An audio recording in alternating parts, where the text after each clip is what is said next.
হঠাৎ করেই রাশিয়ার দিকে তেড়ে এলো পশ্চিমাদের তৈরি ক্ষেপণাস্ত্র। এর মাধ্যমে কি বদলে গেল রণকৌশল?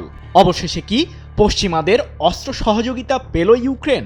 জানা গেছে, বিশেষ ধরনের মিসাইল দিয়ে রাশিয়ার দক্ষিণাঞ্চলে বড় ধরনের হামলা চালিয়েছে ইউক্রেনের সামরিক বাহিনী। কি আছে সেই মিসাইলে? ইউক্রেন কি এই হামলায় সফলতা পেয়েছে?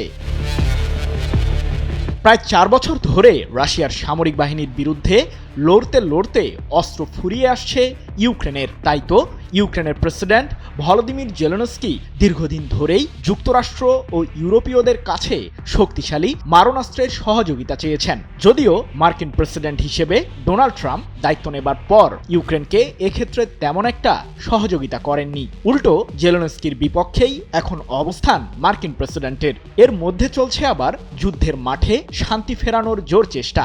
তবুও ইউক্রেনের বিরুদ্ধে তুমুল গতিতেই হামলা অব্যাহত রেখেছে রাশিয়া। এমন পরিস্থিতিতেই জানা গেল, ব্রিটিশদের তৈরি স্টর্ম শ্যাডো ক্ষেপণাস্ত্র দিয়ে রাশিয়ায় হামলা চালিয়েছে ইউক্রেন। আর এই হামলার মূল লক্ষ্যবস্তু ছিল রাশিয়ার তেল ও গ্যাস কেন্দ্রগুলো।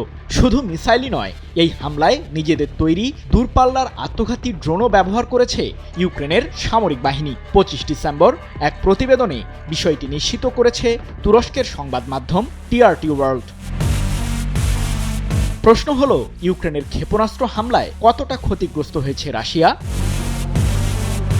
ইউক্রেনের সামরিক বাহিনীর দাবি, নতুন এই হামলায় রাশিয়ার দক্ষিণাঞ্চলের রোস্তভে থাকা বেশ কয়েকটি জ্বালানি কেন্দ্রে আক্রমণ চালিয়েছে তারা, যেগুলোর মধ্যে একটি রাশিয়ার দক্ষিণাঞ্চলের অন্যতম বৃহত্তম জ্বালানি তেল কেন্দ্র। মূলত এই কেন্দ্রগুলো থেকেই যুদ্ধক্ষেত্রে জ্বালানি সরবরাহ করে রাশিয়া, দাবি ইউক্রেনের।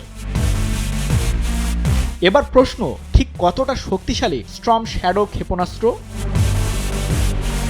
ফ্রান্স ও যুক্তরাজ্য মূলত এই ক্ষেপণাস্ত্রটি 2000 সালের দিকে তৈরি করে। স্টর্ম শ্যাডো ক্ষেপণাস্ত্রগুলো সাধারণত যুদ্ধ বিমান ও যুদ্ধ জাহাজ থেকে নিক্ষেপ করা যায়, যা সর্বোচ্চ 560 কিলোমিটারের মধ্যে থাকা শত্রুপক্ষের আস্তানায় হামলা চালাতে সক্ষম। তবে ইউক্রেনের এই হামলা প্রসঙ্গে এখনও কোনো প্রতিক্রিয়া জানায়নি রাশিয়া। সৃজন মাহমুদ, নিউজ 24।